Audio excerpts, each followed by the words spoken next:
Wow. Oh my gosh, there are people from all over the place. This is cool. Dominican Republic, hello. New York City, yay, there's somebody from Illinois. That's good. Ontario, oh, you've got a bunch of people up in Canada with you, Lynn. Rhode Island, Washington State, New Zealand, Singapore, the Philippines, Chicago. Woo, woo, there we go. This is very exciting. Hello, everybody. Thank you so much for joining us. This is exciting to have people from all over the world. Wow. All right, we will get started in just a minute here as we wait for a few more people to log in.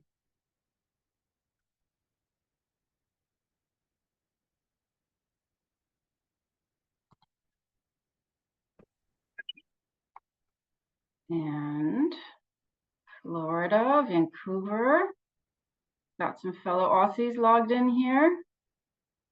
This is amazing. I think this is the most international audience we've had yet for one of our events. So that is pretty exciting. I've managed to hide my clock from myself, so I don't actually know if it's time to start yet or not. I'm going to look on my phone.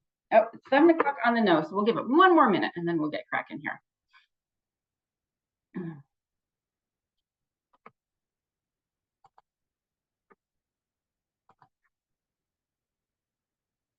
Okay, from Kosovo. Wow. See, and I just get excited when I see people from Illinois because that means that they're right next door. Thailand, hello from Thailand. Wow. All right, this is very exciting. I think we'll go ahead and kick things off. We have a pretty awesome night planned for you guys tonight. So I'm going to go ahead and launch and away we go. So let's see if I can get my actual slideshow to work. Here we go. So thank you all so much for being here. My name is Ann Brewster. I'm the board president of the Reading League Illinois. We've got a pretty great evening planned for you. I know we're excited to dive in. So I'm just going to do a quick overview of some nuts and bolts for tonight, give you a couple quick updates about what's going on with Reading League Illinois, and then I will hand things over to Lynn Stone. So we're using a webinar format, as you probably noticed already. So that means that as an audience, your audio and your video are going to be disabled, but you can put questions in the chat or in the Q&A. In the chat, everybody will see it. In the Q&A, just the presenter and the panelists will see it. So feel free to type questions in either place. We'll try to get to as many of those as possible during the Q&A at the end. I think our board members are going to put a link to the handouts for the presentation tonight in the chat. So Amy or Ben, if you could drop those in, that would be great. We are also recording this tonight, so that recording will go out to everyone who registered within about 48 hours. And then finally, if you do need CEUs or a certificate of attendance for tonight, just stay on till the very end. We'll post a link to register for those at the end of the webinar.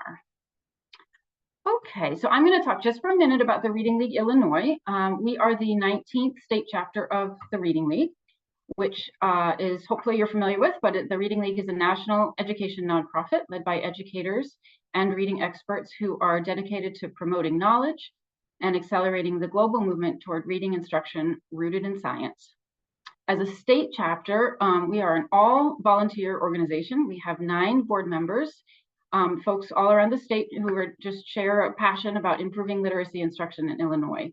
We come to this work from a variety of perspectives. On the board, we have teachers, parents, university professors, instructional leaders, curriculum coaches, but we just all really share that commitment towards literacy and justice for all. And on your screen, you're seeing an overview of our events this year. Obviously, here we are on October 12th with Lynn Stone. We're co-hosting an event with Joan Sedita in about a month with the Reading League Wisconsin. We haven't actually had a chance to update this, but we've just confirmed a couple of our winter events. So in January, really excited, we're going to host an evening with Claude Goldenberg and Elsa Cardenas-Hagen, and they're just going to have a conversation together about the science of reading for multilingual learners. So very excited about that, and then also very excited that in March, we're going to be hosting Steve Dykstra, and he will be talking about an intersection of reading and trauma. So those are our confirmed events so far, but there will be more that we'll be ready to announce very soon. So to stay abreast of those, we ask that you consider becoming a member of the Reading League Illinois. It costs only 25 bucks. And your benefits include, we have a monthly coffee chat series. You get advanced access to registration for webinars like this one. And also if you join, you just get that really good feeling that comes from doing your part for literacy. So please consider joining us. I think there's a link on the screen there and also in the chat. So we do rely on membership dues to fund all of our events. So please don't hesitate to join us or just make a little donation if you'd like, using that QR code or that link. I do want to make one pitch for our coffee chat. This series is for members only. It's pretty much every third Saturday of the month. They're very informal, they're unrecorded, very unfiltered conversations, just a really fun way to connect with other like-minded educators around the state. So this is mostly for our Illinois members, but our October chat is coming up next Saturday, and our guest here, Allison Lambert, is a structured literacy and dyslexia specialist in the Chicago area. But she's really going to be kind of piggybacking on tonight's presentation to talk specifics about using structured word inquiry with her students in her practice. So if you've already a member of the Reading League Illinois, you should have gotten an invitation to register for this in your email. If you aren't a member yet and would like to join us next Saturday, go ahead and sign up as a member and you'll get that registration link in your email. And I hope we'll see some of you next Saturday. It should be a really great way to continue the conversation from tonight and just kind of swap ideas about how to incorporate morphology and spelling into your work with students. So I hope you can join us. But for now, let's dive in. It is a great pleasure and honor to introduce our presenter tonight. Lynn Stone, of course, is a linguist. She runs a specialist tutoring practice called Lifelong Literacy on the Mornington Peninsula in Australia. She and her staff work with children and adults with learning difficulties. And Lynn is also the author of 3 books, Spelling for Life, Language for Life, and Reading for Life. She develops courses, trains teachers, and consults with schools on matters of literacy and language. So Lynn Stone, thank you so much for joining us tonight. I promise there won't be any tests of the National Emergency Alert System during your talk this evening, and I will stop sharing so you can go ahead and get started. Thank you so much. And yeah, that's what you say about the tests, but I realize that it's probably something that I just attract.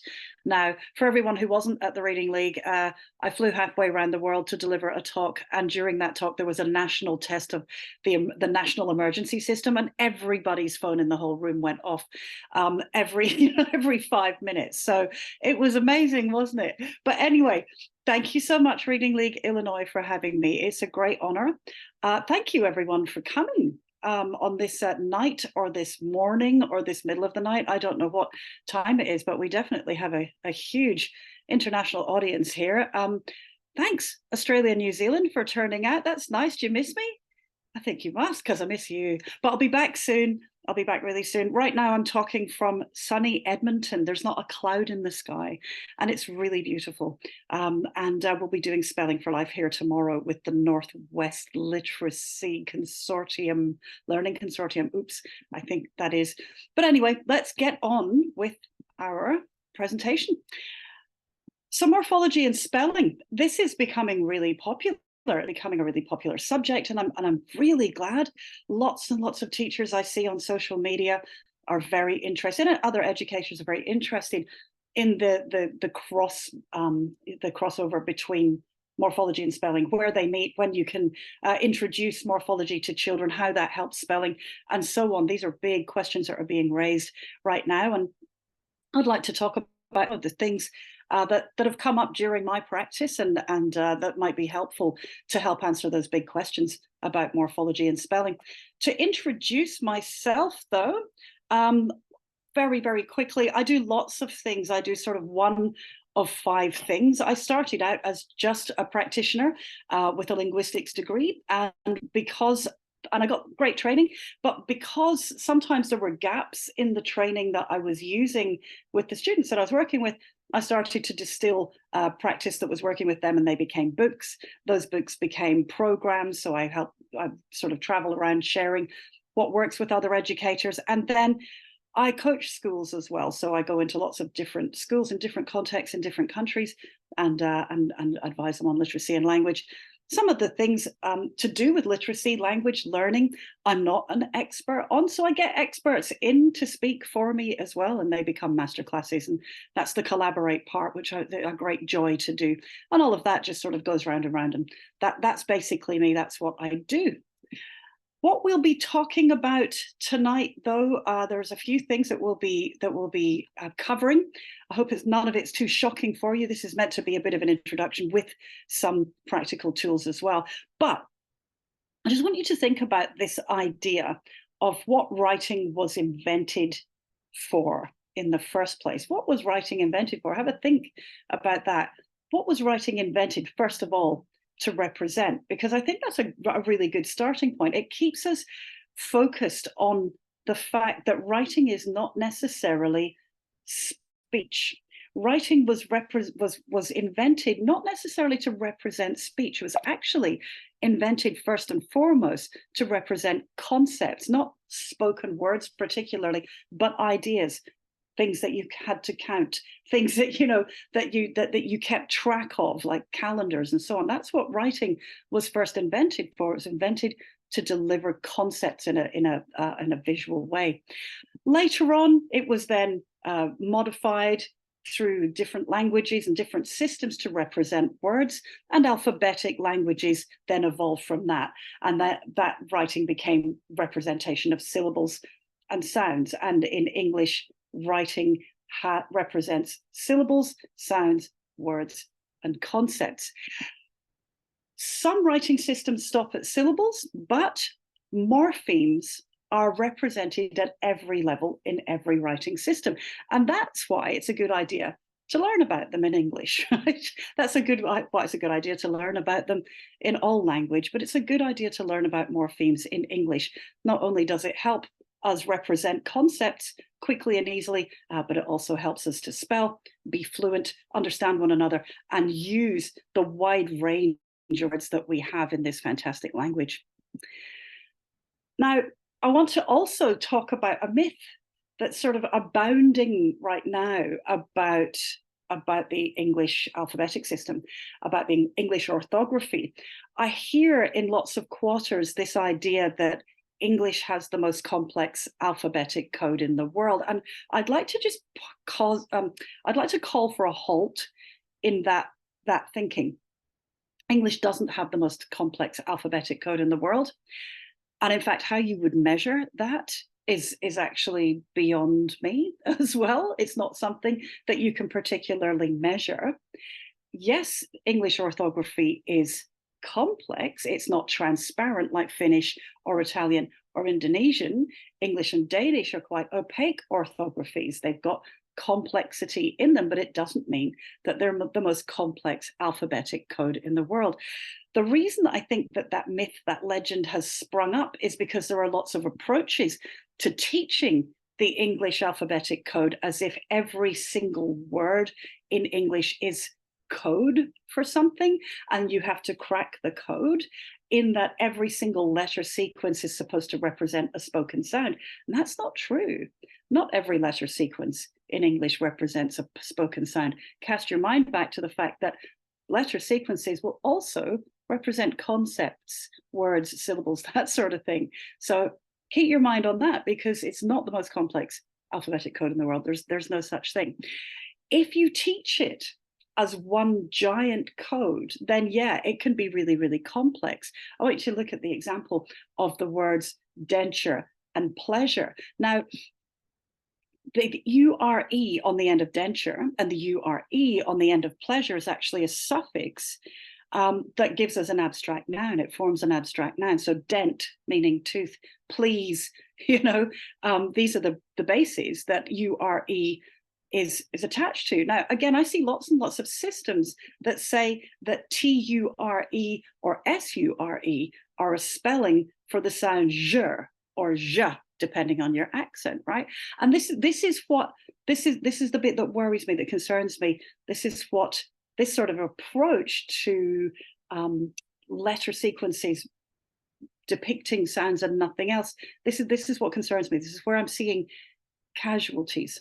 If you accept that TURE or SURE are spellings for a sound rather than we've got a base here, dent, and a suffix ure, then you would also have to accept lure and vure, you know, in words like failure and photogravure, right? Okay, it's not true. This is not true. The reason I've given you these examples is that if you do a little bit more digging in words rather than saying this is a spelling for the sound blah, you might uncover some really, really useful principles about the language itself. I also talk about approaches to teaching reading and writing as a hammer approach. English is not a transparent orthography, and you can't teach it like it is. If you teach it like it is, then all you have is a hammer. And when all you have is a hammer, everything looks like a nail. That is, every letter sequence looks like it's code for a sound, right? I've done this diagram here to help to try and explain that as well. In approaches to teaching English through phonics, what most phonics programs start with is one sound for one letter. So the letter A represents the sound A, and that's great. You know, you can do the whole alphabet like that and say these are the most common sounds that these letters represent. That's a really good start. And then there are additional common sounds. The letter A can also represent the sound A as well. And there are letter combinations, you know, like T and H. They go together to make the sound and so on. And that's brilliant. And that's the sound to symbol part of the language. But if you stop there, then everything looks like a nail. Every letter sequence looks like it's a representation for a sound. And that can get you into some pretty hot water pretty quickly. English actually consists of other layers, including orthographic expectancies. So things like the letter E at the end of a word has a specific role. And we would expect certain things to happen when we see a letter E at the end of a word. Morphology, that's what we're going to be doing today. Uncommon spellings, so things like, you know, even the word Wednesday, it's an incredibly common word, but it's got an uncommon letter sequence in there. We should talk about that as well. And that's it's all inextricably linked to etymology. These layers here are what make English spelling complex. But if you teach it as one giant code, then everything looks like a nail. All you have is a hammer, everything looks like a nail. Actually, there's lots more tools that you can put into your toolbox. And the one that we're going to be focusing on tonight is morphology. So let's look at this question. When is a grapheme a grapheme? Because again, I see lots of approaches that would tell you or train you that every letter sequence is somehow a grapheme or something which represents a phoneme.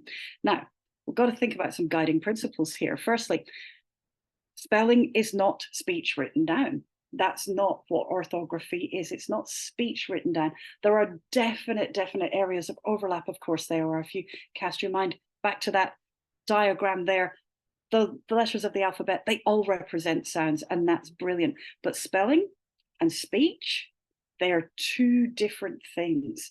The proof of that is in our most common words or in our irregular words, like was, for instance. If you take the word was in a code-based approach, that should say was, shouldn't it? Was, right?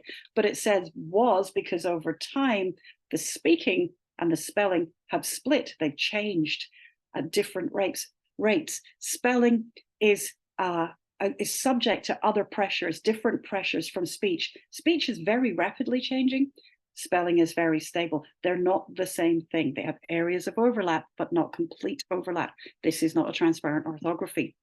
Spelling is a separate linguistic system, and it has separate rules and pressures. There's a danger in saying all graphemes represent phonemes, and we're seeing at Lifelong Literacy, I run a practice where we see hundreds of children. I'm seeing casualties of approaches that say all graphemes represent phonemes. The children that we're working with especially can't remember all of those bits of code and can't apply them to novel words. That's what we're seeing now. That's something that we're having to get them to unlearn. So again, it's my job to say, hang on a minute, there's more to the system, learn about that. And that actually helps children to acquire literacy in bigger and bigger sort of chunks in society, right? We want to push every kid up to their potential in literacy, and saying all graphemes represent phonemes is not the way to do it. Words are formed in a variety of ways. Let's look at some word formation. I'm going to use some terminology here just for simplicity's sake. I'm going to talk about bases, and this is my very crude picture of a base. Bases are the building blocks of words onto which we can put other parts, like a Lego base.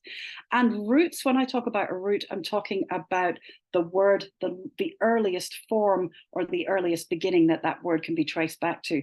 In Etymonline, there's lots and lots of references to Proto-Indo-European roots, and roots will give rise to lots of different bases. So when I say base, that's what I mean. When I say root, that's what I mean. Let's take the word ornithology, for instance. I'm really into ornithology. That's the study of birds.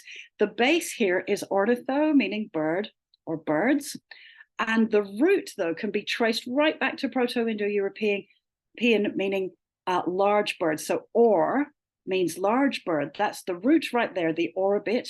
And that can actually be that has given rise to other words like Arnold and Arthur. So roots can be very, very different from the bases that are derived from them, that are ultimately derived from them. On that base ornitho, we can build words like ornithologist, a person who studies birds. We can build ornithopod, short for ornithopod dinosaur, and even ornithopter, a flying machine that's designed to flap its wings.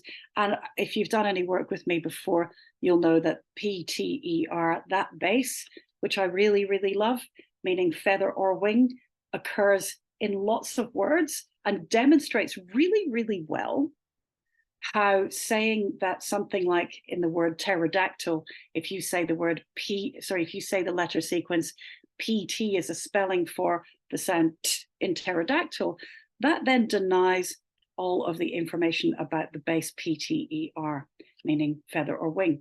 In ornithopter, PT is not a spelling for the sound T, and it never is. It's not a spelling for that sound.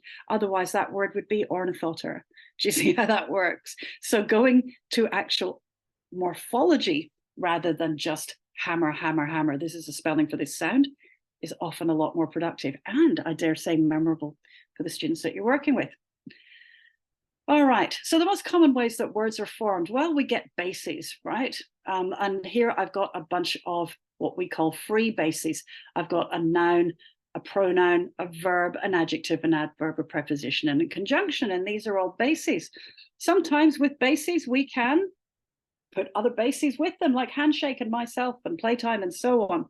Sometimes we get prefix plus base. So that base hand, well, we can write unhand, right, or replay, or we could even have bases that don't sit by themselves, like struct and spect, and we can add prefixes to those to make them into English words. They're called bound bases. We can also take bases and put suffixes on them. So hand becomes handy, play becomes played, and so on. These are the most common ways that words are formed, and giving children information about that and watching them or guiding them to breaking words down into their bases and prefixes and suffixes, or bases plus bases, and having them analyze words like that is really, really productive as well. And as I saw from Anne's introduction, you're going to be doing some work later on structured word inquiry. I have to say at this point, this is not structured word inquiry. What I do with my students is not structured word inquiry. Structured word inquiry is awesome. It's a really, really good set of principles and frameworks for studying words. But if you're a linguist and you have been teaching children with, in literacy for most of your career, you're doing a form of structured word inquiry. It's just not called that. So I don't label what I'm doing structured word inquiry, but I have the utmost respect for it. All right. Less common ways of word formation. Well, check these out. Blends, right? We've got smog and clash and chillax and Botox. So we blend words together as well and make new words. That's how we coin words. It's not very common, but that's one of the ways that we do it. Acronyms, NATO, Qantas, and FOMO. Those are less common. It's usually bases plus affixes.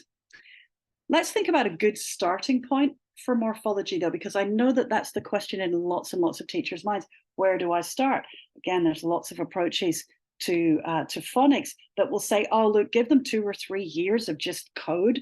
Just, these are the letters, this is the sound, this is the spelling for the sound A. Let's do 200 bits of code for that. Sorry, I don't mean to be sarcastic, but like, anyway, yeah, so a lot of approaches will go, yeah, we're just going to do that for a few years until they're reading, and then we'll bring in morphology afterwards. Or some approaches will say, oh, as soon as you've got verbs and you've got CVC words, you can actually start to put suffixes on those verbs like s and ed and ing, because they do occur in writing an awful lot.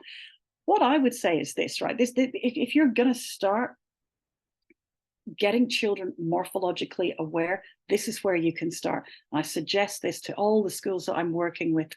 It's this. Firstly, bases can be bound or unbound, and introducing unbound bases, free bases, like help and play and do first is a really, really good idea. But look out for bound bases too. If you're very frank and to the point about the fact there's a thing called bound bases as well, children totally get it. They can absolutely dig it. So here's an example: unbound, helpful, and unhelpful and replaying. What are the unbound bases or the free bases in those words? You can write them into the chat, but to save time, I'm just going to tell you, because right? Help and play, those are the bases. Bound though, look, PTER has resurfaced again in helicopter, pterodactyl, lepidoptery, the study of moths and butterflies, and that ornithopter word again. That's harder to spot. And if you get stuck in the weeds of this is a spelling for the sound blah, you might not ever make that connection, which is a shame because kids dig it and they remember it. PT, not a spelling for the sound t. Otherwise, that would be helicopter, lepidoptery, and ornithopter. And it's not, is it? PT is not a spelling for the sound t.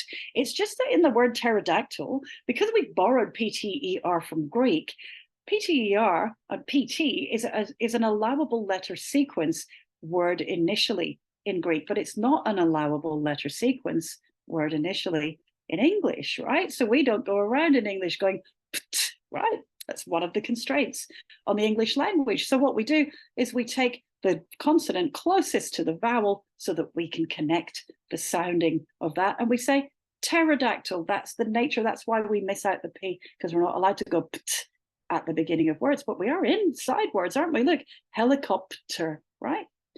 There you go. It's not that PT is a spelling for the sound t. Here's another one.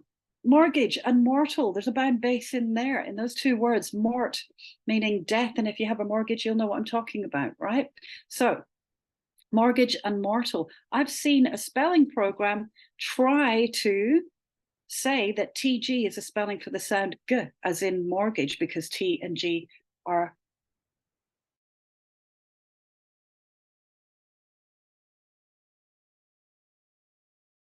everything that's bonkers. But those are the weeds that you get into if you're stuck on trying to shoehorn phonemes into graphemes. Actually, there's this thing called morphemes that explains those letter sequences much better than another piece of code that you've got to remember and that you've got to choose from. Lots of children just can't do that.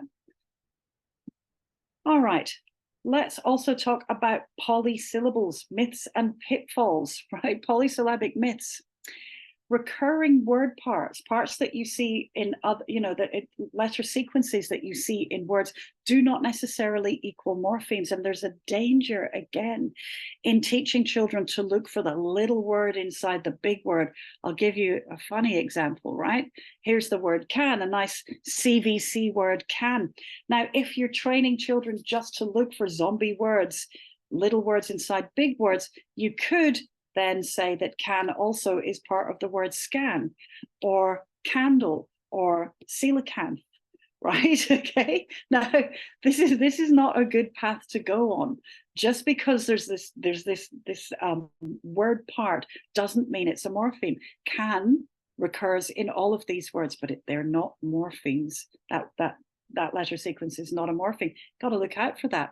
We've got some very, very good reference points like Etymonline that will help you to understand some of the letter sequences and not make the mistake of looking for little words inside big words. Look for morphemes instead.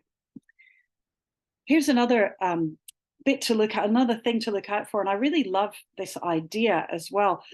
there are such things as, and this, hold on to your seats, right? There is such thing as a polysyllabic monomorph, which means that there's more than one syllable in these words, but they can't be broken down into morphemes. They are one morpheme. So polysyllabic and then mono, meaning one, morph. They're polysyllabic monomorphs. Sometimes they're quite long words, and sometimes they even look like they've got a base and a suffix. You see this word tiger here. I love taking that one out because it looks like the base tig and the suffix but if you think about the meaning of that for a second, is a suffix meaning one who does or more.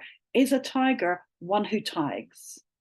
Is a tiger more tig than something else, right? No, of course not. It just looks like that. So you got to watch out. Sometimes there are polysyllabic monomorphs. Coffee is not the receiver of cough. You know, like payee is the receiver of pay. Coffee is not the receiver of cough, right? You got to watch out for these things.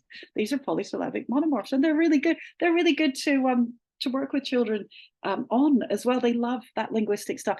I've been saying very recently a lot.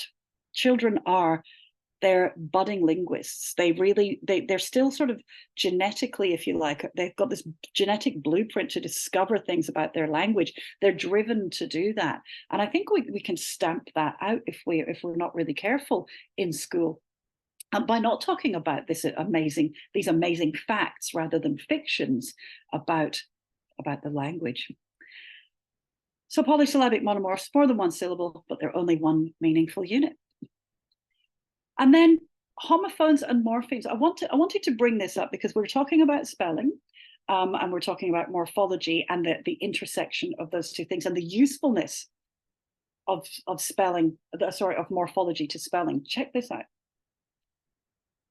If your approach, right, to spelling more complex, less common words to children, if what you're saying to them is listen to the sounds in the word and then write down a letter or letter group for each sound, that's a great starting point.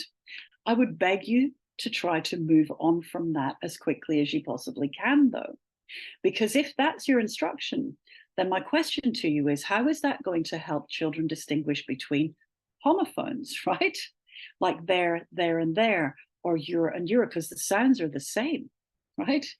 Homophones, I think morphemes and homophones, the reason that they're so interesting and work together so well is that in spelling, when you've got different words but the same sound, often the system will try to distinguish between those two words that sound the same in speech. I'll show you what I mean.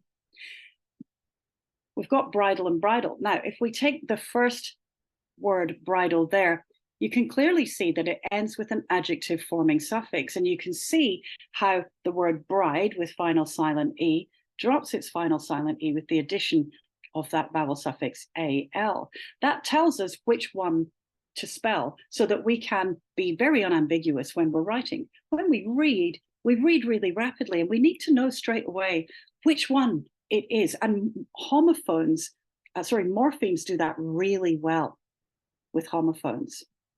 Show you another example. We've got principal and principal. Again, we've got that adjective forming suffix.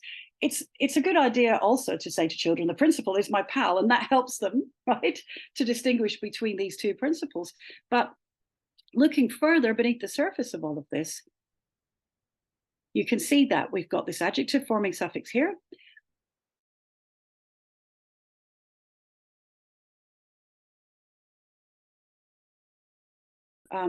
You've switched your camera on. Is everything all right? Yes. I'm so sorry, you froze for a second there, and I apologize. There's been a couple questions that I think it would be good to answer right now. Yeah. Only because they're kind of basic to your presentation. A couple people are saying, can you just one more time define morpheme? And that seems like it's central enough to your presentation that I thought I should get it to you so that you can clarify for folks before you keep going. Yeah, I actually go with a definition from Andrew Carstairs McCarthy, who I know his name, but the book, I think it's Morphology.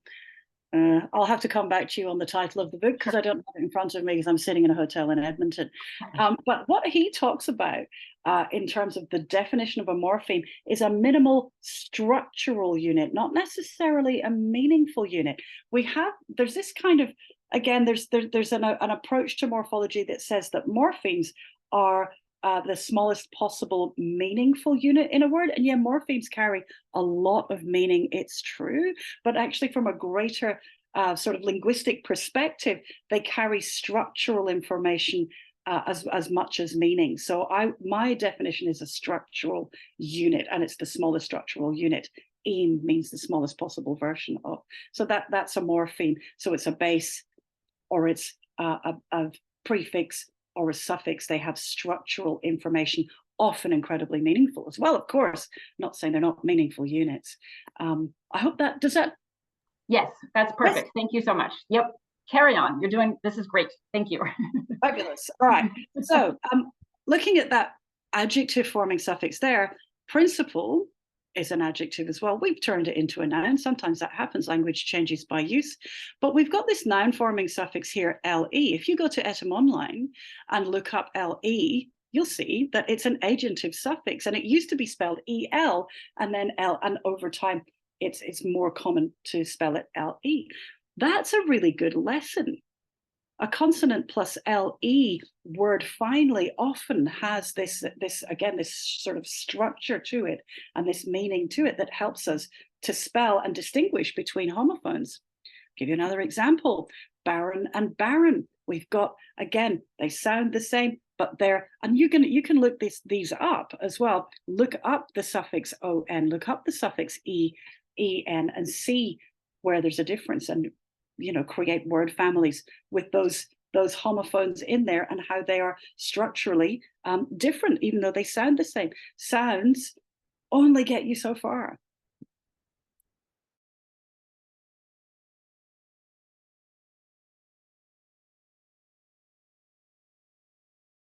Yep.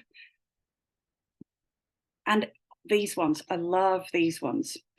Advice and advise, they're not homophones, right? But you can see that their suffixes clearly indicate that you've got a noun here and a verb here. Same with device. I'm speaking to you on a device, and I like to devise courses, right? There's a pronunciation change as well. The difference between the two words practice and practice, even though I know I'm speaking to a lot of American people here, I'll come to you in a second, right? But as you can see, if you do distinguish between these two homophones in the spelling, practice and practice, that actually follows the pattern of advice, advise, devise, devise. It's easier than you think. What American spelling has done, though, it's kind of given up, and it's gone, no, look, everything now, practice, that's it, it's a C. We're just doing C, everyone, okay? Which is a shame, because we've lost the connection between advice, advise, devise, devise, right? In other parts of the world, and I know there's people from other parts of the world here, there is still a distinction between these two practices that absolutely follow the morphological structure of these words, advice and device, as well. So use them. I've got a chart of Latin bound bases, and you will have a handout that has all of these in there. I like these in terms of, these are bare minimum what I want children to know. Like if they come to work with us, I want them to leave at least having an idea of these. And I've chosen those ones because they also relate to the Latin bases in a really, really good card game called Caesar Pleaser. I hope you've all got a deck of Caesar Pleaser cards. And if you haven't, go ahead and get some. It's a really, really good card game. So I just wanted to put those there. We use these charts, or we can use these charts with children in classrooms and in intervention and that sort of thing, to build their meanings, show examples, and give more examples of these Latin bound bases. It's actually very, very easy to do, and children really enjoy that. Greek bound bases as well. If you are into cards, there's a card game called Socrateser, which has these bases in them as well. They're really interesting to discover and put into your scope and sequence. Children dig them and they remember them as well. And it's really, really not hard to introduce these bases and use them over and over again for reading and spelling. I also want to talk to you about cranberry morphemes. I think if we're going to talk about morphemes, we need to talk about cranberry morphemes because, again, they're really, really interesting and they show us how language changes over time and how language changes by use. What they are is unique morphemes or fossilized terms. Let's take the word cranberry, right? If I took away this base, because obviously it's a base plus a base, right? Cran plus berry.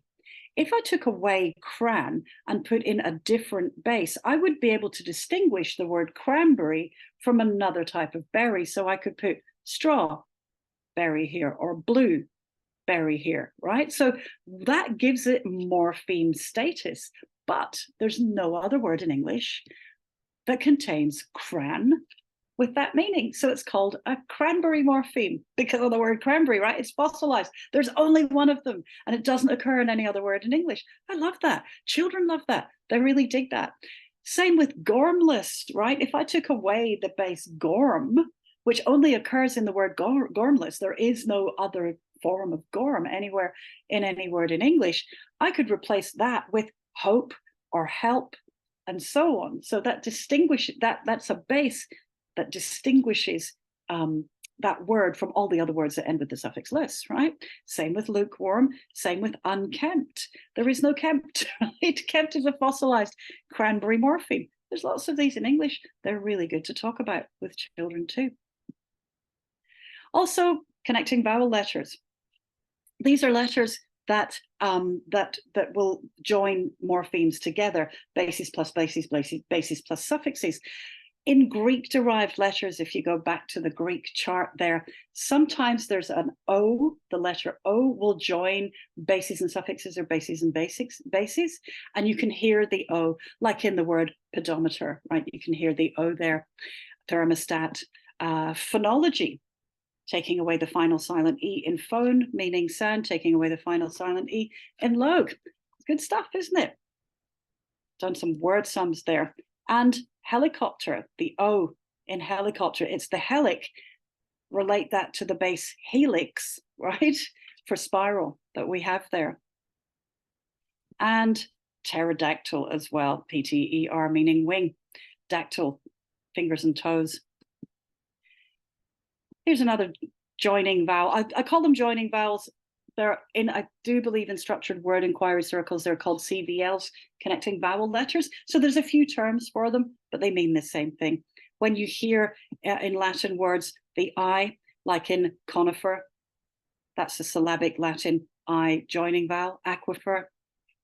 Also though, you've got a non-syllabic I, and this is the one that's given rise to all of those arguments. Have you seen these arguments on social media about, is T-I-O-N a suffix? Well, you decide, right? Latin I, there can be a Latin non-syllabic I, like in the base part and the suffix ul. The letter I is a connecting vowel letter there. And what it does is it signals a pronunciation change. Instead of saying partial, which is harder to say, it needs more energy, we've in speech set gone to partial, not partial, not dementia, right? Dementia, partial. That's a non-syllabic I. It's not delicious. It's delicious, right? And everything that has a base like act and I-O-N, it's not action, it's action. It's a good argument to say that teaching T-I-O-N as a suffix might not be the whole truth and nothing but the truth. There's also a syllabic and non-syllabic Latin E, like in homogeneous, which some people will say homogeneous. It's fine with me. Now, this is an interesting one as well. There are two accepted pronunciations of gas and OUS, the adjective forming suffix OUS, with this connecting vowel letter. Some people say gaseous and some people say gaseous. And you can see language change and speech change right there in front of your eyes with that Latin non-syllabic joining vowel. It's cool, isn't it? Aqueous. And there's a syllabic U in Latin-derived words as well, like in sensuous and tortuous, twist. Now, if this floats your boat, you're really digging it, word sums are a great tool. They're a great way to analyze words and to make new words out of that ever-growing list of morphemes that you're teaching and learning. They're used to analyze morphological structure. They require practice, though. They do require practice. My advice, if you're going to start doing word sums, is start with something that you're really familiar with, that you're absolutely sure of, and practice that. They require supervision and mentoring. So I wouldn't give children a big sheet of polysyllabic words and go word sum them, right? They require supervision and mentoring, and you're always learning about where those pluses go, right? So super plus vise, actually there should be an E on the end here. This is an old slide. Plus ION is supervision. Mentoring, meant, to do with the mind, mental, and so on. Or, and ing, mentoring. There we have those words, supervision and mentoring, as an analytic word sum. I've broken them down and analyzed their parts. That's what word sums are for. I would start doing those.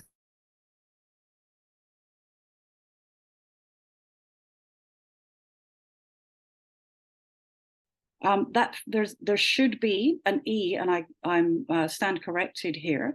There should be an E on the end of vise, like supervise. Yep. And I missed it on that slide, so don't quote me on that. All right. There should be an E. All right. Ways to use word sums. Here we go. Analytic ones. Well, a complete word like supervision or mentoring can be analyzed in this way. Let's take confidence. We'll take that word confidence. It's a really good one. Con meaning with, fide meaning trust, and uns is a noun forming suffix. It's rewritten as, and with word sums, there's this notation here, dash, dash, or dash with a greater than sign gives us an arrow, and it means is rewritten as. Confide, uns. We lose that final silent E when we add a vowel suffix, but you can see it recur in the word confide, right? Synthetic word sums. You can create words as well, not brand new words. I'm not saying they're used for coinages, but they're used. Synthetic word sums are used to take parts of words and see how they recur in other words, like dis and fide and assimilates to diffidence. It's a hard one, isn't it? It's good though. It also, when you do synthetic word sums like this and analytic word sums, you start to see this really interesting phenomenon called assimilation, prefix assimilation. This prefix is dis, but it's really hard to go right, as a sequence in speech. And so what speech does, when you add dis to fide, we lose the S, we lose that bit, and it just becomes diffidence.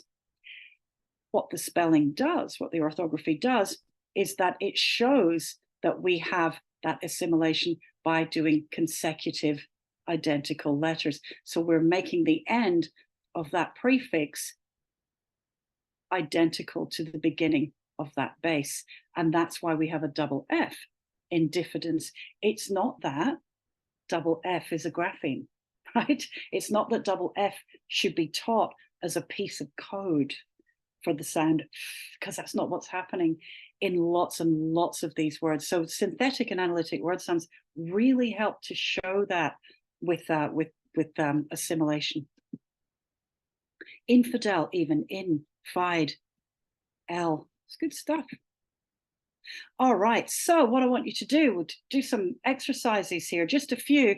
I've got a bunch of words here: instruction, exploratory, committee, commitment, happy, and happily. And if you're watching this as a video, then you might want to pause here and do some word sums with those. Where are you going to put the pluses in these words? How are you going to break them down?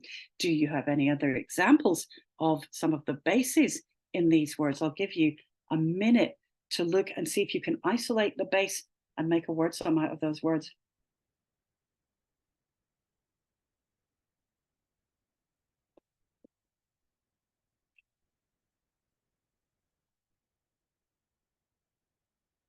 If you like, you can put your answers into the chat, or you can just write them down. I'll do a couple with you.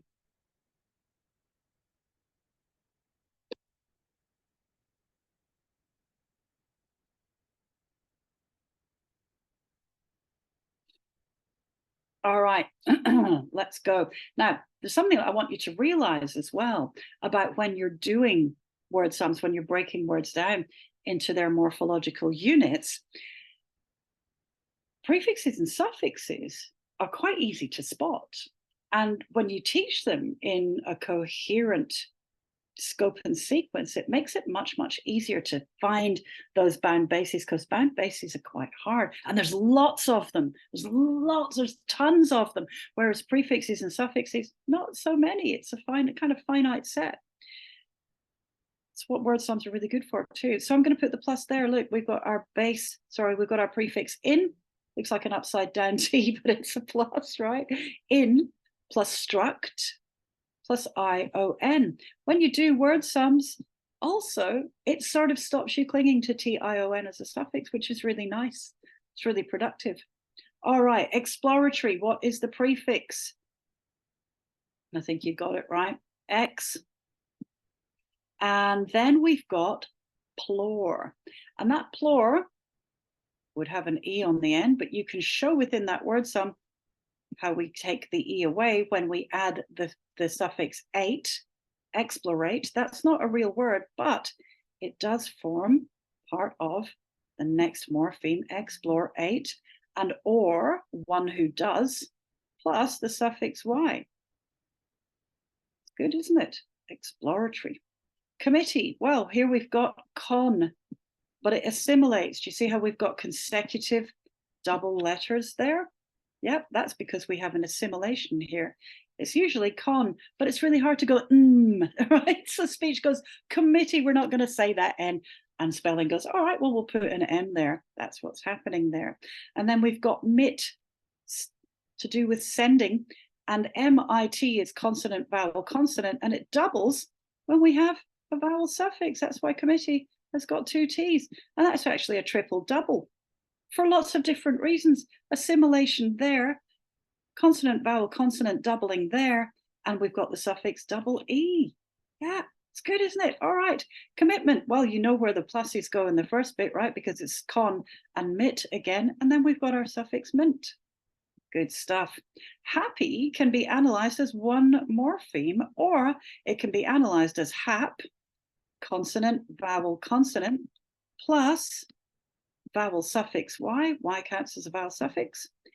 And when you've got a consonant, vowel, consonant, last three CVC word, and you add a vowel suffix, you double the final consonant. It's not that double P is a spelling for the sound P. That's not really what's going on there.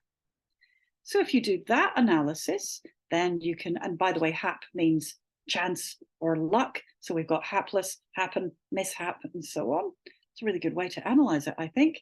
So we've got hap, and then happy, the illegal I in happy, because you can't spell happy with an I, it has to be a Y, returns, because it's not the end of the word anymore, and we add a suffix. So it's hap-e-ly, happily. Explains so much. It explains so much rather than this is a spelling for the sound blah. All right, I hope you got those. What do we have next? Oh, synthetic word sums. Well, we start with a word forming element like phone. See if you can make some words with the word phone. What words can you make? What did you have to do to the E in some cases? Go for it. Put some in the chat if you'd like to. I'll give you 30 seconds and a drink of water.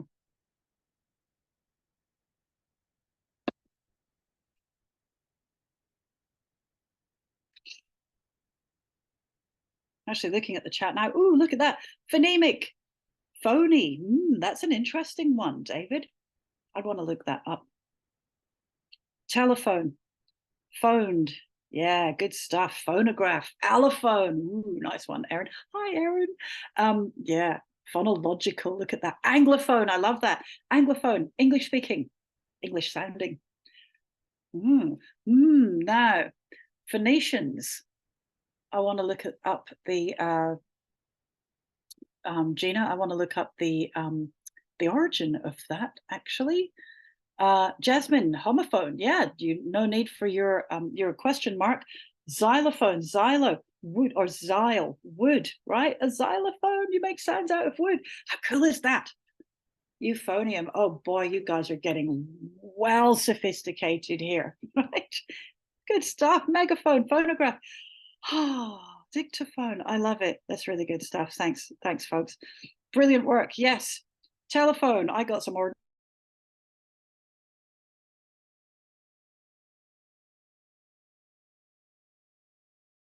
At word sums, analytic and synthetic.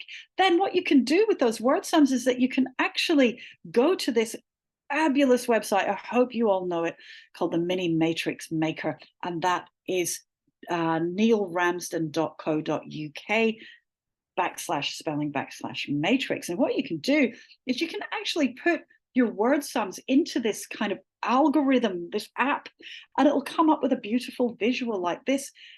We use it to link bases and other morphemes. Again, matrices require practice. You could put anything, any word sum in there, and it will spit out a matrix for you. It doesn't do the thinking for you. It requires supervision and mentoring again. Whoops, sorry, back to that matrix for a second. So I've put meant to think, and we've got amentia. We could have even dementia, right? DE in there, right? Dementia. Memento, and so on, or a mentor, mentally. And these are my word sums here. You can teach children to do that, but they require supervision and mentoring, because I could put the word banana in here and monkey in here, and the matrix will just spit out banana monkey, right? So watch out, it doesn't think for you. All right.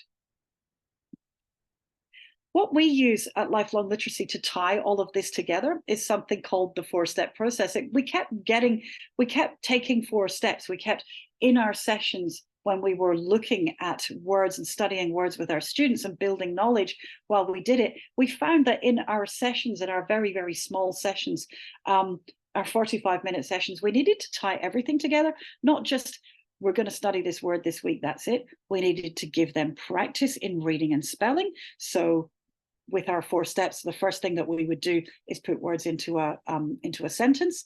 We break words down into their morphemes, and we put words into their families as well. We also require that our students practice. So this is the practical side of what we do.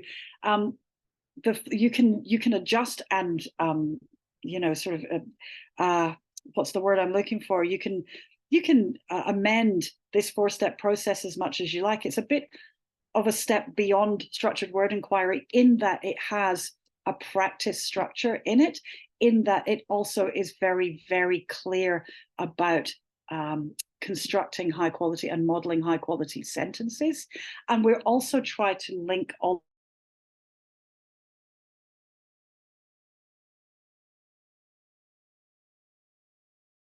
etymological or even an orthographic perspective. We try to always put those in families right there, and we try to link them to knowledge building units that we have too. And we do that because what we want is for our students to place words into long-term memory, and we found over and over again, this is a good way to do it. Bringing it all together. We were talking about the conditions. Remember that right at the beginning, the 3 conditions for introducing prefixes and suffixes. I want to touch on that before it's time to go. We've got about 15 minutes. And I think it's really, really important to go back to that starting point. What are the 3 conditions? Well, this is what I say. When students, when you're working with wherever you are in your scope and sequence, when they can reliably do these things, and it's really important that they can do all 3 of those things. Otherwise, I don't think they're ready for morphology yet. I think your energy is best spent elsewhere until they're ready for this. When they can form, transcribe, and read the letters E, R, N, and U, amongst others. I'm not saying teach E, R, N, and U first. I'm just saying that wherever you are in your scope and sequence, when they can do that, then they have satisfied one of the 3 conditions of introducing morphology. And when I say transcribe, I mean that they can. When I say form, we'll start with form. When I say they can reliably form those letters, I mean that they have the posture, the grip, the control of their writing implement to legibly write the letters E, R, N, and U. And if they can't, that's where your time and energy and effort needs to go. Children need to be able to form those letters before you introduce morphology. They've also got to be able to transcribe them. So when I say transcribe, I mean, when you say the sound E or E, they can write those down. That's transcribing, right? When you say the sound can they write that letter? When you say the sound N, when you say the sound or U, even, can they write those letters? They've got to be able to do that. If they can't do that, that's what they need to do first, right? You need to teach them that, amongst others. And also they need to be able to read the letters. I see a lot of morphological instruction just starting at, oh, they can read these. No, they've got to be able to form and transcribe these letters as well, because it's their writing of the morphemes that's going to enhance their morphological awareness and help to develop their writing. And as we all know, writing has a very, very long runway that is littered with obstacles. So the better the practice at the beginning, the better it is going to be for everyone. That's the first condition. The next condition is this: when students can reliably count up to 3 syllables orally. When they can reliably, when you say the word dinosaur, can they go dinosaur? I don't mean tell you the syllable type, right? I don't mean that at all. I have very unpopular views on syllable types, but we'll go to that another day perhaps. But when they can reliably count up to 3 syllables orally, then that means they've got the phonological awareness to deal with morphemes. A lot of the time, morphemes are a whole syllable themselves, right? So they've got to have a little bit of skill with counting syllables, with being able to break words into syllables. And I don't even mean syllabification. I don't mean they know where to put, the spaces or the lines between syllables, because that's up for grabs as well a lot of the time. I just mean, can they count them? If I say window, do they know 1, 2, right? If I say dinosaur, do they know 3? If I say crocodile, and so on, right? Third condition: when students have studied the word do and its family, you can introduce the concept of morphemes, of affixes. And why do? Why have I chosen do? Because, oh my gosh, do, it's irregular, right? It's one of those heart words, blah, blah, blah. Well, the thing is, right, irregular words actually tell the story. They're the ones to look at, especially at the very, very beginning. They're the ones that help you analyze this whole system. And the word do is one of the 3 most common words in the English language: be, do, have, and then say. Those, and they're all irregular, right? So celebrate them. And once you've introduced that word do, then you're ready for morphology. And I'll show you how. What I do with my students is I actually put prefixes onto the word do. And I hear lots of people say, well, surely in my approach, it's ing or s or ed. Why would you choose prefixes first? So this is why. Prefixes are grammatically simpler, right? Ing puts a verb into the continuous tense. S will indicate that that a noun is a plural, or we have third person singular as a verb. It's kind of complex, right? Ed, which has 3 possible pronunciations in speech, puts verbs into the past tense as well as doing other things, right? That's really complex. Prefixes are grammatically simpler and they require less alteration around morphemic boundaries. When you're adding these suffixes, this is a vowel suffix, this is a vowel suffix, this has a pronunciation change in lots of examples. It's not as simple. So that's why I would recommend, if you're going to get kids to be morphologically aware, that you start with prefixes, not suffixes. Now, I am trying to move my slides, but they're being a little bit, oh, here we go. I've got it now. It's all good. Prefixes also precede other elements. They're called prefixes. So pre means before, right? So prefix is the first element that you're going to see when you've got something attached to a base. Suffixes you see last. So they can be processed first, and they put less pressure on working memory. Redo, undo is easier to process than waiting till the end of the verb or the noun before you put the suffix on. I often, if you've done any work with me, again, you've probably heard me say the shortest distance between 2 points is a straight line. Point A is not knowing about morphemes. Point B is knowing about morphemes. The shortest distance between those 2 points is a straight line. And in my view, prefixes are the straightest line. So let's have some examples. Foundation is the name that I use for the first year of school. Wherever you are in the world, you've probably got a different name for it, right? So I'm going to call it foundation. Here's a lesson that I do with foundation students. We'll take do. So we've satisfied those 3 criteria. We're on do now. And what I'm going to do is I'm going to add a letter or letters at the beginning of this base do.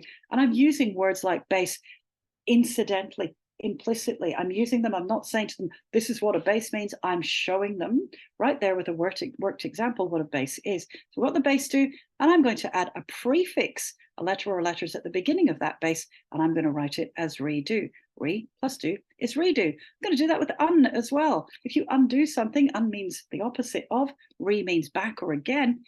If I do it with un, I've got un plus do. What word? Undo. Really easy. Not a lot of processing there, not a lot of grammatically heavy concepts. Yes, choosing do, irregular, all the better. Steven Pinker, in his book Words and Rules, which again I strongly recommend that you read if you like this stuff, he talks about every irregular tells a story, and the entire book Words and Rules is about irregular words and how they shine light into this entire system, linguistic and orthographic. Do also has a really interesting structure when you start to inflect it. It goes do, does, done, just like go, goes, gone. So when you teach do, teach go as well. Go is a very regular, much more regular form pronunciation-wise than do, does, and done. But look at their overlap. Look at how you can relate to them. So rather than asking the question, how do I code the word does, right? Link it to do, show how those morphemes change. And there's my slideshow for that. So go and do. She goes, he does. Spelling it like it sounds is not going to work, but morphemes, boy, they sure work for spelling. They sure work for regular words. It is, what word? Gone, right? Or my homework, it is done. Same, goes the same way as go. I also then, a little bit later on in the scope and sequence, recommend that you do talk about prefixes. Here's our base fix, and it means attach. And I can add a prefix to fix, and I can rewrite it as the word prefix. Prefix means before. A prefix is a letter or letters attached before a base, right? That's what a prefix is. So we've got do, and here's the prefix rewritten as undo. See the prefix there? That's what I mean by prefix. So I can be implicit and explicit about it when I need to be. We'll do that with re. Got that word act, and I can add the prefix re. Let's rewrite it together, right? React. We've got pay. I'm going to add the prefix re. What word? Repay. Write it down. I get my students to write examples over and over rather than just showing them slideshows. And I also really privilege and try to emphasize the act of writing in front of students so that they can see your model. We get carried away, I think, sometimes with beautiful slideshows that are flashing complete letters and complete words up there in schools. I think we need to go right back to teachers doing lots and lots of writing. And boot, even if you boot something up, again, you reboot it, right? There we are. We can do lots and lots of lessons on recall and fill and make and so on. In fact, I've done tons of them. I'm going to zip through them, right? But the world is your oyster when you start with the prefix re, right?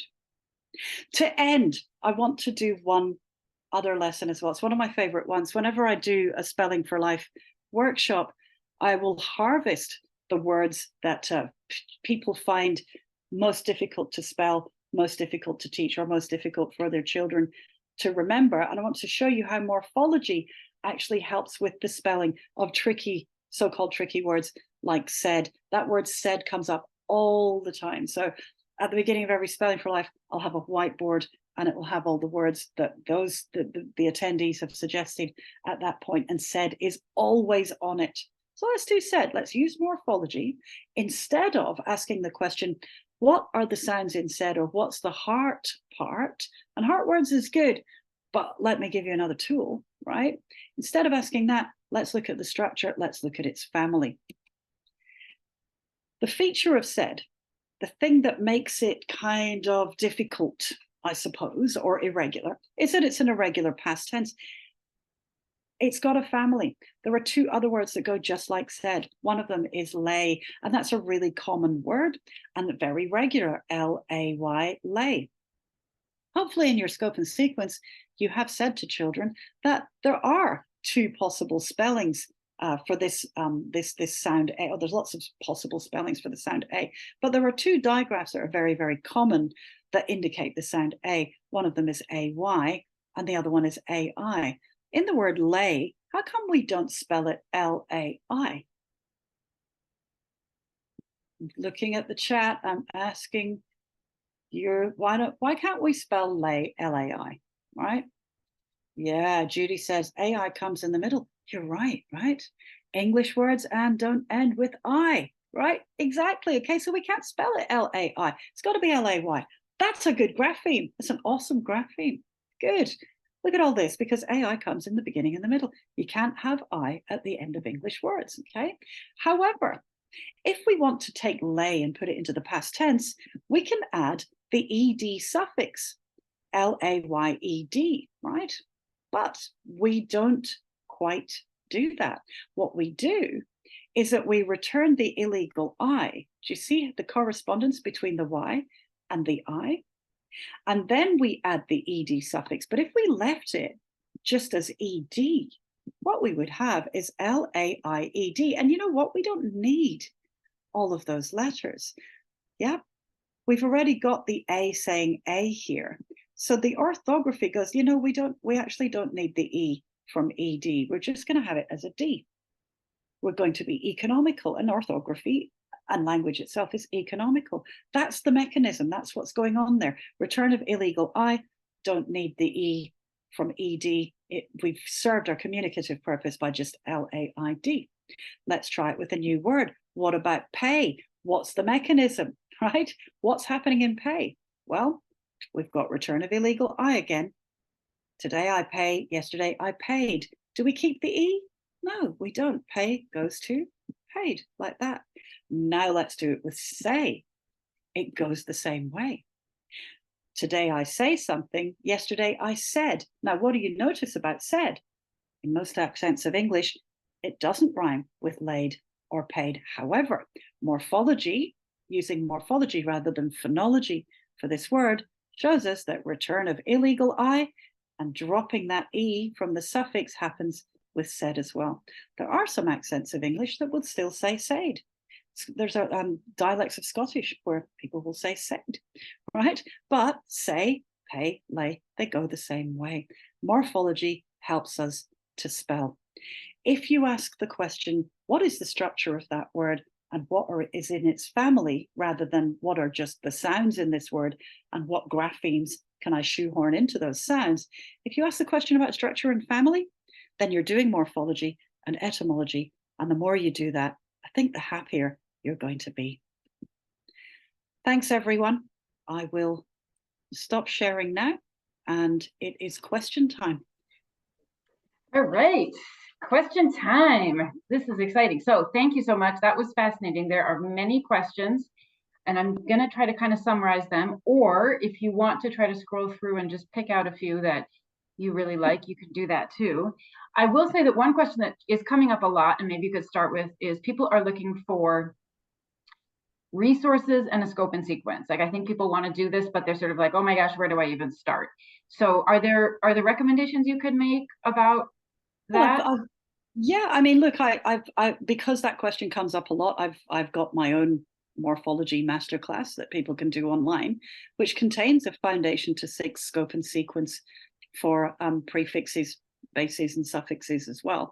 So that's the one I know of that I've manufactured. I'm sure there's others out there. I think William Van Cleve's Morphology Matters has a scope and sequence as well. Yeah, so Yeah. Okay, it's, great. but what you'll find though, there's the contrast. Structured word inquiry is very much about training teachers and students to just start with any word. So they'll reject the idea of a scope and sequence because the inquiry part is the important part there. In my view, I think we can compromise. I think we can recommend a simple to complex sequence as well. I would say in terms of scope, well, the sky's the limit with scope, but there is definitely a scope for prefixes and suffixes. And if you do that in a sequence at scale, I think you're going to have a lot of success. Okay, good. That's helpful. And I would, I think, direct people to your website. We've been sharing your website in the chat too. And I assume that people can find that course that you just mentioned if they go to Lifelong Literacy. Is that right? Yeah, absolutely. And also coming back to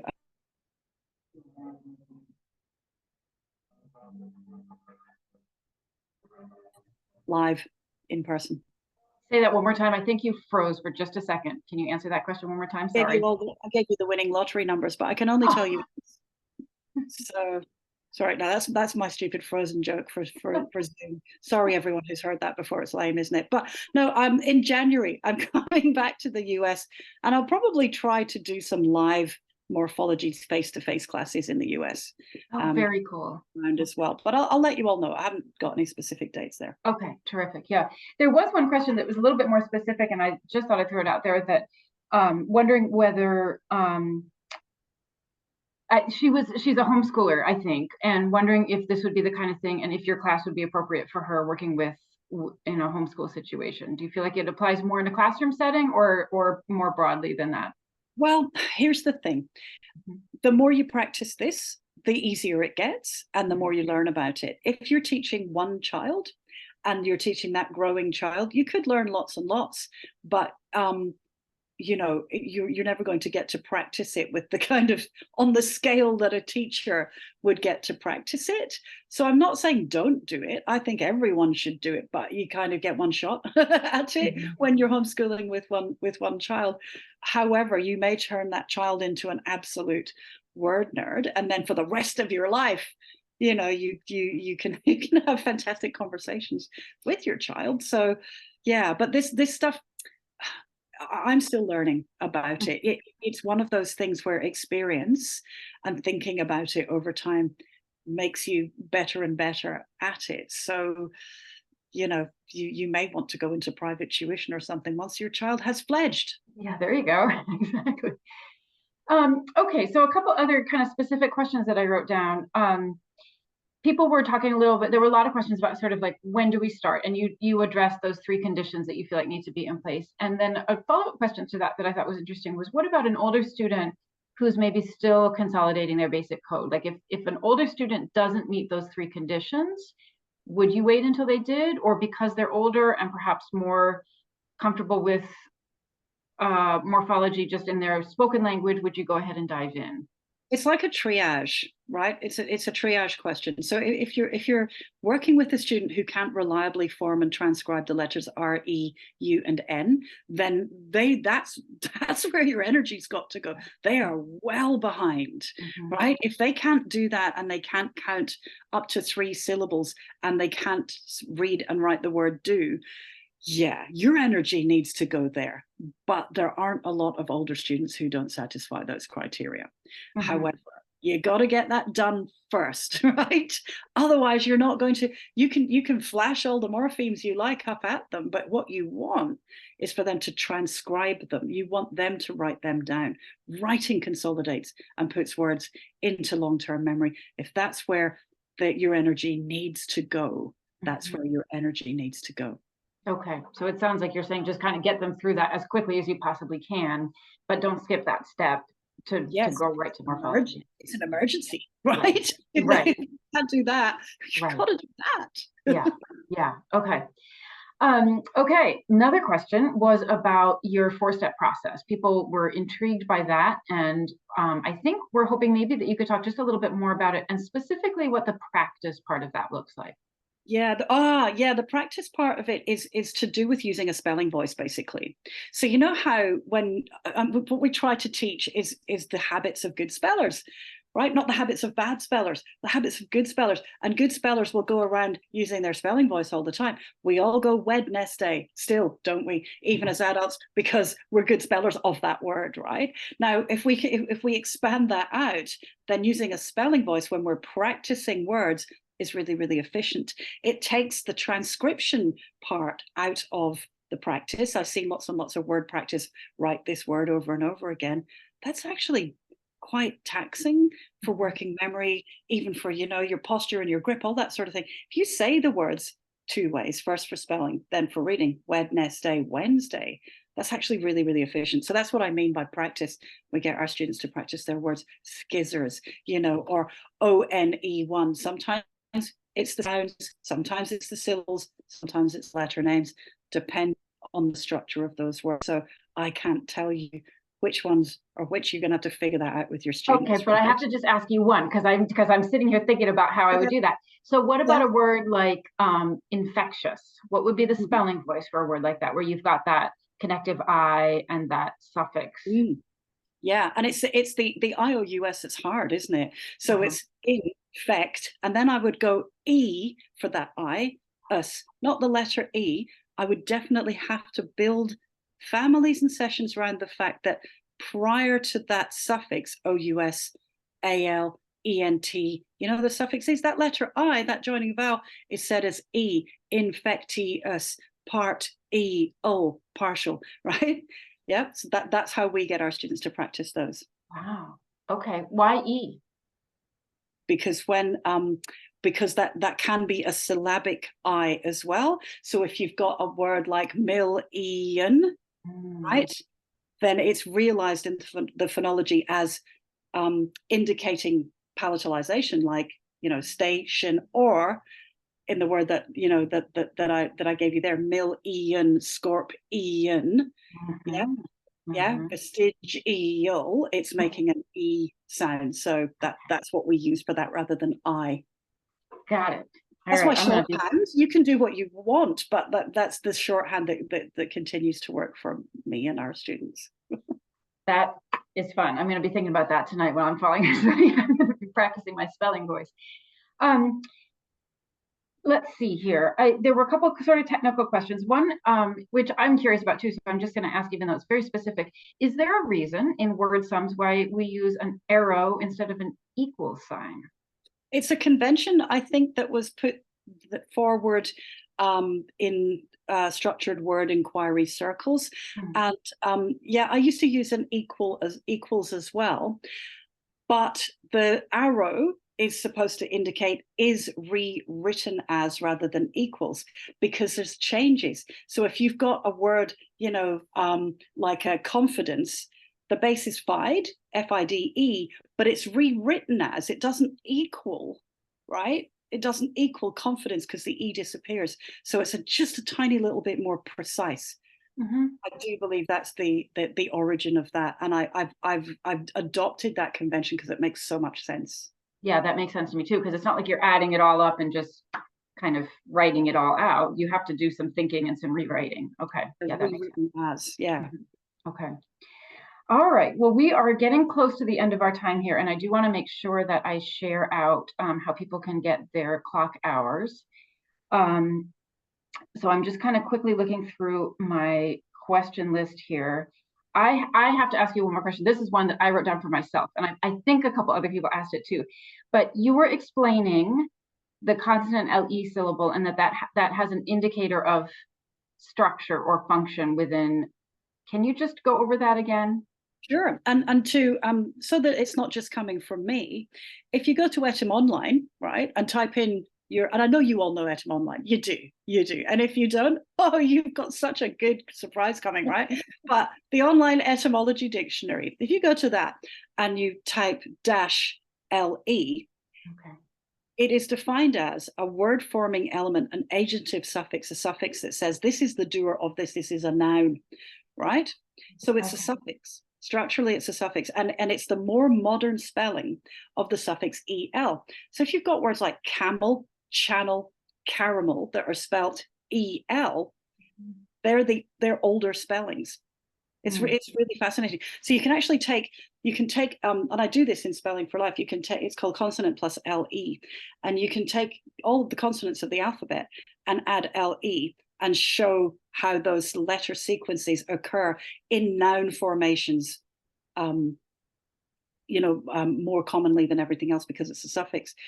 Tab plus le, table, right? A flat surface is a tab. You're probably watching on a tablet right now, right? And you tabulate things. Do you know what I'm saying? So that is beautiful. So you can get all the consonants of the alphabet and put them next to that suffix le and create words that way as well. It's a really good exercise to do with students too. Wow. Okay. Thank you. All right. Well, I'm going to go ahead and share my screen so that folks that want to register for clock hours can do that. And I'm probably going to do this wrong, but I'm going to try.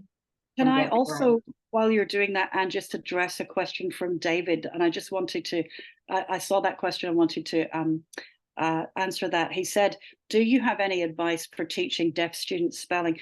I myself don't. That's not my area of expertise. There are some really fabulous educators out there, though, that do have great advice on that. And one of them that I can recommend is an Australian called Catherine Stevenson, and she is on Twitter as at CFSTEP. I think that's her handle on Twitter. Looking at her work with hearing impaired or deaf children is really interesting. Is it with a C? Yeah, I think it's with a C. It's Caitlin. Maybe I can get, because you recommended some other resources too, and I'm wondering if we can get maybe I'll grab a list of those from you and send it with the recording, because you mentioned the Steven Pinker book, you mentioned the Andrew Carstairs McCarthy book, and a couple of other sites. So maybe I'll just grab those from you, and we can include that as when we send out the recording for people. Cool. All right. Does that sound good? Yeah, sounds great. I'll do that. And it's Caitlin Stevenson. If you're watching, Caitlin, I'm really sorry, but it's kind of late here, and jet lag, blah blah blah. I'll see you in Melbourne sometime. You can punish me then. All right. Well, we have lots of people just saying thank you so much, and also enjoying your accent and appreciating all the wonderful information. And yeah, I'm just looking through to see if there's any other really great questions that I want to get to, but I think we will let you go on with your evening. So thank you so much. This has been an incredibly informative and very interesting, inspiring evening. So thank you, Lynn Stone, for sharing so much of your wisdom and your expertise with us. One last little pitch that if you enjoyed tonight's webinar, please consider joining us as a member or renewing your membership. There's a link there that you can do that. And then finally, for those of you that do want those CPDUs, there is a link and a QR code on there. I chose the secret word of helicopter because I enjoy knowing that meaning of PTER. So you'll need to use that to kind of verify your attendance tonight, and then you'll get a certificate mailed to you. So again, thank you so much, Lynn. This has been just amazing, really informative and fun. So I really appreciate your time tonight. And I also want to thank our audience members for being here, showing up for the students that they work with, and just staying committed always to helping every child learn to read. So thank you to everyone, and have a wonderful evening. Huge pleasure and honor. Thank you. Take care. Bye. Bye-bye.